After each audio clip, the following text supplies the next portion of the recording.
Okay, आज हम लोग न्यू एक्टिविटी के साथ है, बड़ी इंटरेस्टिंग एक्टिविटी। सानिद हमारे साथ चेयर में खड़े हुए हैं और कुछ सेटअप लगा हुआ है ऐसा फ्लैट के साथ बैलून है। फिर इसकी कौन सी एक्टिविटी है, कौन सा फिनोमिना है, जानेंगे इस एक्टिविटी के बाद। सानिद जल्दी से। Hello friends, I am here.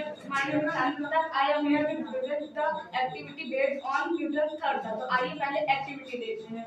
तो ये देखिए हमारे पास बैलून है, जैसे हम इसे छोड़ेंगे तो ये आगे जाएगा। ये देखिए। ओके, कोई बात नहीं है, इतना आगे गया है, ठीक है। यहाँ पे थोड़ा सी चीजें ना, खैर आप देखा कि सानिद ने यहाँ से इसको छोड़ा और ये बैलून इतना दूर आगे गया।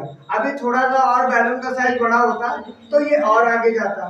लेकिन इसके पीछे का कौन सा फिजिक्स का फिनोमेना लगा, पहले सानिद बताएंगे, फिर और डिटेल में एक्सप्लेन करते हैं। सानिद, तो इसमें न्यूटन थर्ड लॉ लगा है। तो आइए पहले हम इसकी डेफिनेशन लाते हैं।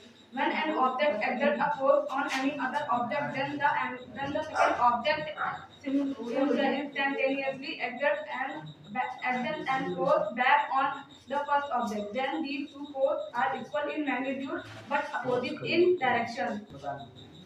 ओके, जैसा कि सानिद ने अभी बताया कि every action has a equal and opposite reaction, जैसा कि न्यूटन थर्ड लॉ में हमने आप लोगों को पढ़ाया था।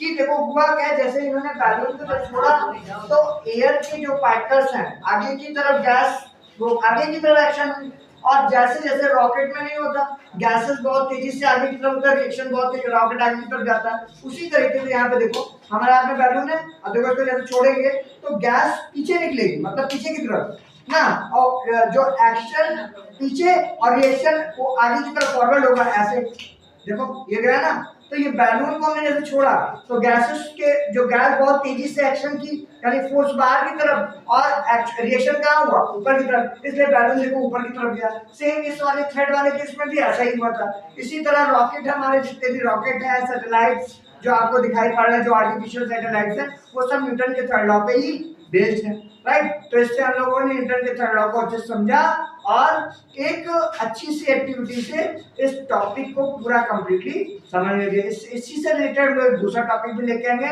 जहां हम न्यूटन के थर्ड लॉ को एक दूसरे तरीके से भी समझेंगे। That's it, thank you.